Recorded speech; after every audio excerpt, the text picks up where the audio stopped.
Thank you very much for joining us, Chris. Thank you. So, I'd like to start off first of all with your background, how your career journey began, and how you got to where you are. So, I understand you didn't study an IT course. No, not directly. I did some programming, but partly my study was undergraduate economics degree, and part of that then pushed me towards a career in accounting and finance and business. Yeah.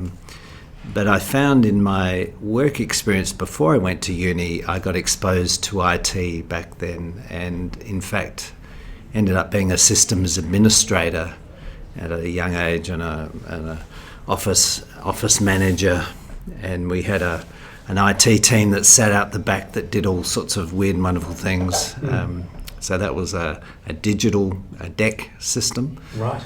And then I ended up getting promoted in the organisation, ended up in Western Australia, and was looking after their sort of more technology, but obviously business in WA, and came back to then go to uni and do my economics degree. So, so what happened then, I was exposed to financial accounting systems and worked very much as an accountant who put in IT related information technology and systems, and then eventually got to a point where I found that accounting was a bit dull, colourless and boring. Right.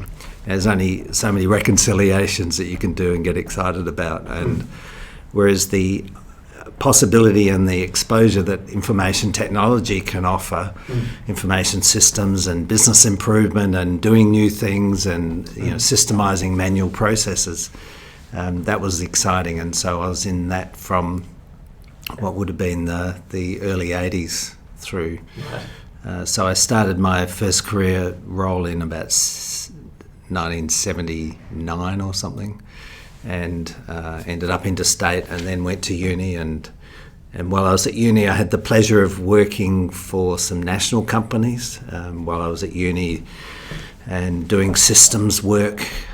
So, for example, introducing a new asset management system into a large national organisation. Yeah. And so that was using my accounting, but it also was based on technology and things. And so in the end, I became a member of the ACS when I chose to work for the state government here. And as part of the job description, it had something like can be equivalent to or as acceptable as a member of the Australian Computer Society. Right. So I thought, okay, well, I'd better consider this. By that stage, my career had been going on for nearly 20 years, you see. Yeah. So I'm a late starter to the ACS. Right. And probably I've enjoyed every bit of it. And in fact, in my role then within the state government, I introduced ITIL into South Australia. And part of my career highlight, or one of my career highlights, was in fact being exposed to the whole challenge of IT being driven by the sort of technologists, not associated with the business. So technology would rule and the decision to be made by the technologists, whereas the real benefit out of technology and IT was having it actually delivering business outcomes. Right. And so what I found is I was able to then utilise the ITIL framework and introduce that within state government and wider across South Australian industry to say, here's a way in which we can improve the outcomes, the business benefit from IT, and how we can make that happen. At the same time, you had things like project management and business analysis and other things all hovering, and even architecture, got a run for a while back then. Yes. And that whole thing, but I found the ITIL framework as it was coming from the UK was a useful thing, and then that gave me the opportunity of also getting involved in national and international standards as we then took the standards process to sort of bring it up and have it standardised, which eventually became an international standard 20,000. Yeah. And that, again, was probably back in the early 90s off the top of my head. And now I'm thinking about it is that a lot of those standards and work are now being taken away again because over decades, we do improve our processes, and so you don't need to have a standard around IT service management. Sure. Because it's now just ubiquitous around technology and and the like. So that's just a little bit about how I got involved with the ACS in my early career. Right. Yeah. So you joined ACS. What that would have been 20 odd years ago. Yeah. So 24 years ago or something. Probably 86. Right. 87. So have you? What are the changes that you've seen over that time? It was probably 96, 97, sorry. Right. So what I found, interestingly, is I was just a fee-paying member back then, so I didn't get involved in anything other than running a SIG. So I started a SIG, which was the basically IT Service Management SIG, and ran that for probably 12 years or something. Yeah. Yeah, that was that. So I'll say that again. Yeah. So I got involved in running or establishing a SIG, and I did that in conjunction with my ACS membership, but did it with the IT Service Management Forum of Australia, which I was actively involved in, and that was all to do with this idea of how to improve, the business benefit from IT, and so ran that for a long time. In reality, or might have actually ended up. I was the chair and state chair and did things, and so from my perspective, my involvement with the ACS was more through the state branch manager at the time, where we'd partner around promoting. The SIG and making it happen, and then eventually my career developed, and I in fact left my government role behind around IT, and worked more with Department of Premier and Cabinet around things like how to make the public service work more efficiently. Yeah. Which is quite a mighty task. Yeah. No, and adopting technology too, which is... Well, trying to see, we did things like each, in the technology space in the state government, for example, we had each department would have their own email address and their own email structure to their email address. And so the idea of having maybe a consistent one email that does across all the public service, 90 to 100,000 people in South Australia. In reality, that never quite even worked even then, because what I found is each department would then, as they onboard the staff, would go and unfortunately go and create another email address for the same person, which would then have number 1 or 2 or 3 or 4. Yeah. So the whole concept that we had around having a standardised approaches, it's all down to how people work, isn't it? Yeah, no, that's true. So what are the office positions that you've held? Yes. So I joined onto the BEC here in South Australia, and within a short period of time I took over as the treasurer. Obviously with my financial accounting background, that was pretty normal.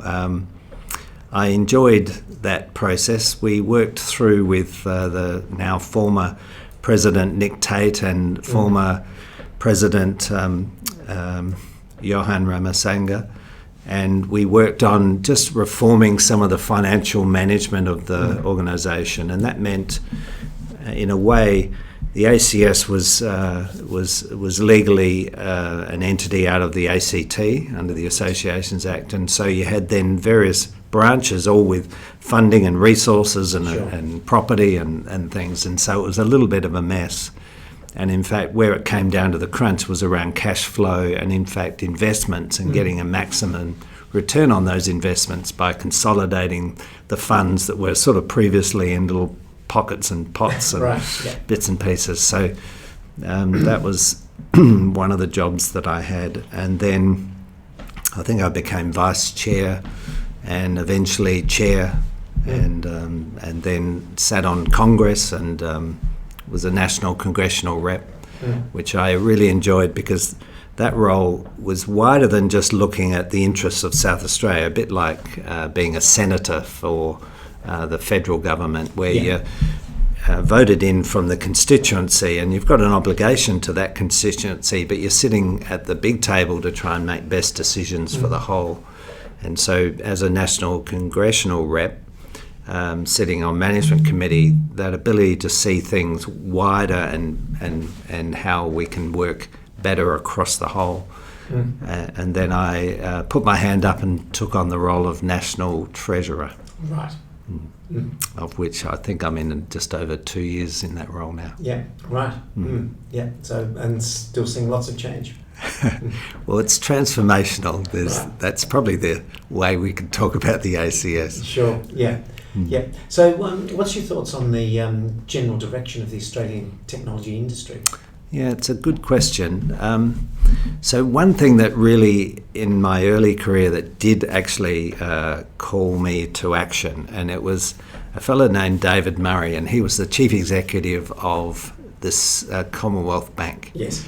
And he was in Adelaide along with, I think, President Clinton or someone like that for a World IT Congress that was being held here in Adelaide. And David Murray made the comment to say, you guys out there are a mob of frauds. We spend all this money, you promise the world and deliver very little. And for me, that was a real wake-up call, probably in the early 90s. I could check the date, but, because I was working in the profession. I was, a member of the ACS. I thought I was doing a good job. But in reality, one of the largest employers, organisations in Australia's calling the international IT industry to order and saying, you guys, you're making your sales targets, but you're not delivering value. Yeah. So I know I've probably gone a bit off script there. That's all right. That's what we're here for.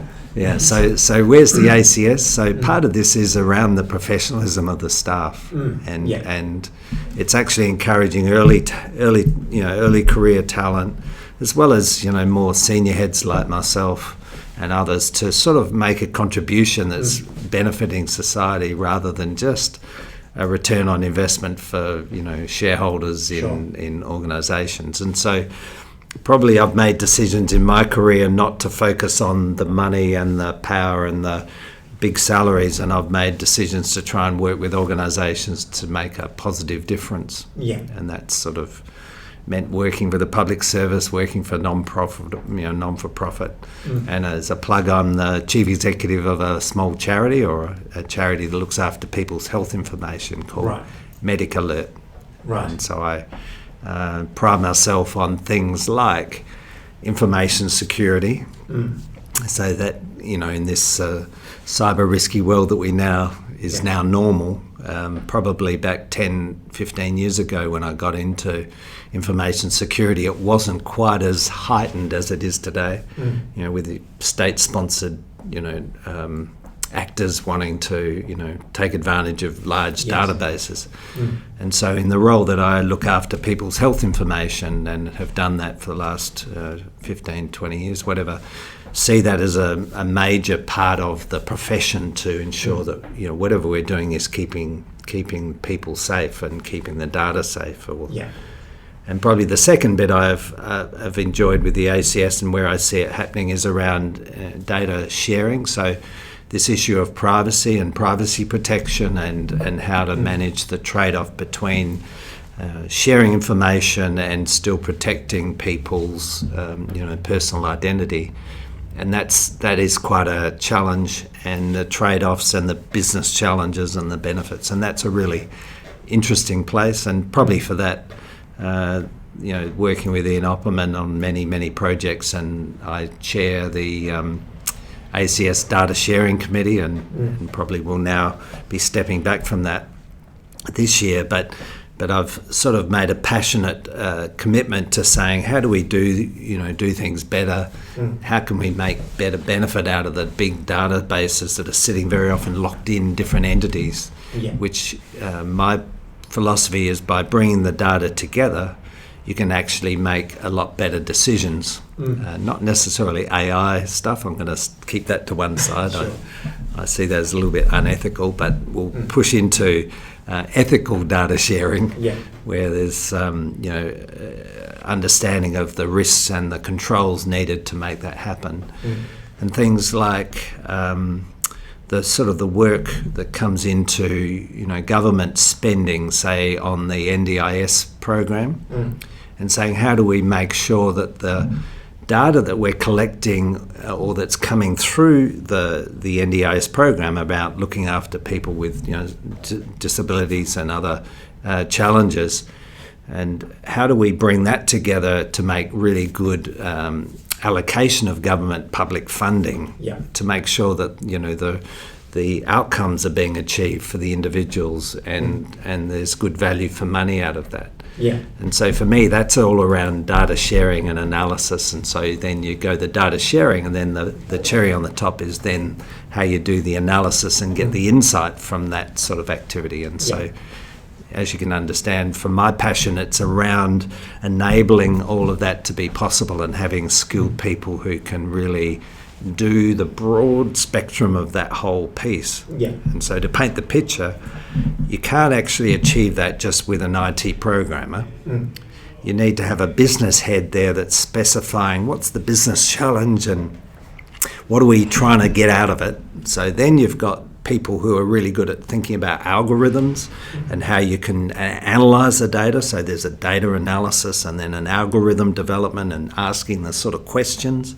And then you've got the technology, traditional, the databases and the networks and the data security and the sort of that more traditional piece. And so to actually achieve really good analytical outcomes out of data, you need a whole plethora of different skills brought together to achieve that.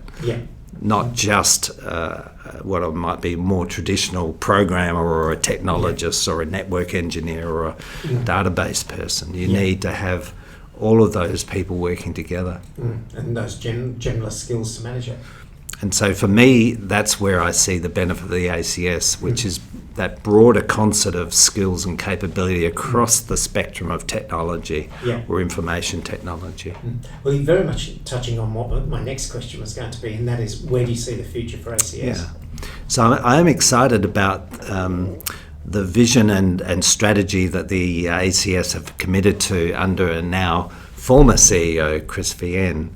And part of that was to make a difference in how people do work together and collaborate and the like. And so while the challenge for a more traditional ACS business activity, which can be professional development at early career, or even before that, I suppose, accrediting their university courses, even then pushing into primary school and secondary school, encouraging greater diversity in the IT or information technology workforce. So I've sort of moved backwards, and then you can move forwards up the career path to sort of more mid-level technologists, and then more senior people and senior decision makers at the C-suite or at the board level. That's all able to be done within the ACS's mantle, which is a pretty exciting piece. But it can't be done on its own. It's got to be done in collaboration and partnership with other organisations, and sort of supporting, say, teachers who are needing to teach the IT or information technology curriculum. How to nurture and support people who will have a natural attribute or a natural skill base. Some of my background working in the health industry has been recognising that a lot of doctors are very good at technology. They may not have the discipline and the understanding of all the technology and the languages, but they can pick things up really quickly and create value and things. And so part of this issue is a clear blurring of the line of who is an IT professional and how you can actually have a professional digitally enabled workforce. And that's probably where I'd like us to be in broader concert with different disciplines and adding value there. Yeah. How do you see that moving to society in general? That we're more reliant on technology than ever, but absolutely. in some respects we seem to be managing it not so well. It's an interesting one. I know the latest discussion is about how often people are spending time on their phones. And, that would be having both posture issues for people's, it'd have health issues around sleep. There'd be all sorts of other sort of cognitive challenges around, mental health and well-beings. And that's probably more into then, bullying and harassment and all the other things. So like any technology, it can be used for good or evil in a way, or it's open to that. And so part of the discipline of the ACS is around the ethical statement that each of us as professional members sign up to. Sure. And so for me, that whole thing of do no harm, if I'm taking the mantra of a medico, is that we've got to be cognizant that some of these activities we're involved in can be used by nefarious actors for personal or professional gain. And so the challenge we've had around facial recognition technology and the grant sponsorships going into some of the Australian-based universities to develop really good technology that then is used by the People's Republic of China. Sure. And so some of that has to be questioned rather than just people mindlessly going forward. And that, for me, is where a professional body like the ACS has the responsibility to say, as a professional, you're considering these things rather than just the paycheck or the funding that you're just getting access to. Right. So what would be your advice to anybody looking to enter the technology industry? Yeah, it's a good question. I know in the past, in my early career, I'd be telling people to get in to be a database administrator back in my early days, because there was so much data out there in all sorts of different databases and sources that you needed a good discipline approach, and there was going to be no shortage of work, and that's probably is still the case. And then later it was like getting into data science and data analytics, because in reality the ability to take vast amounts of data and make sense or insight is a real skill and requires discipline and capability. And then of course now we've got the challenges around cybersecurity and privacy protection, and so it's an interesting journey in terms of a voice to a younger person and or a person early in their career, and partly it's to try and take advantage of whatever opportunities you're given and do the very best you can, which isn't necessarily then focused on a technology platform, be it Microsoft or something else. Part of it's trying to say you've got to understand that the technologies will go through a complete refresh probably every 3 years, really. 3 to 5 years. So what is current in vogue today is going to be out of fashion in 3 or 4 or 5 years time. Shortly after you've graduated. So it's a continual learning program that you've got to be part of, because you can't just stick on one technology stack and think, okay, because things will keep evolving and changing and moving. So going to the other end of the career, where do you see your future in the next few years? Well, that's a nasty comment. I don't know. I've been fortunate enough to be given an opportunity as a chief executive of an organisation, and that's quite a privilege and a challenge, because. And probably my thought on that is it is still around people. So it's you used to talk about people, process and technology, if you like. Yeah. But effectively the success of any of this activity is people. So part of that discussion, even in my early career around economics and accounting, it's still around how you engage with people and how you can motivate people and how you get people on the same page and how how you can get their best outcomes. And so that's probably where my future will still run. Right.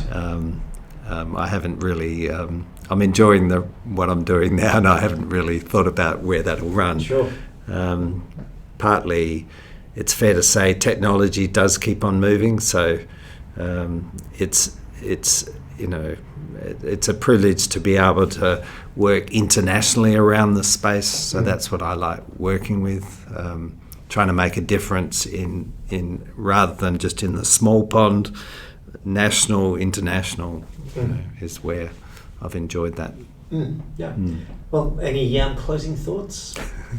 No, I just encourage people to take the opportunities that the ACS offers, because it's being part of a technical committee that I chair. There's you can go along to professional development, you can contribute your skills, knowledge, you can be on some of the working groups and committees, contribute to publications, nationally relevant insights and publications. So that, from my perspective, the ACS has given me those opportunities, and that's from just stepping up. So don't be backwards in taking the opportunities of what the ACS as a professional body can offer.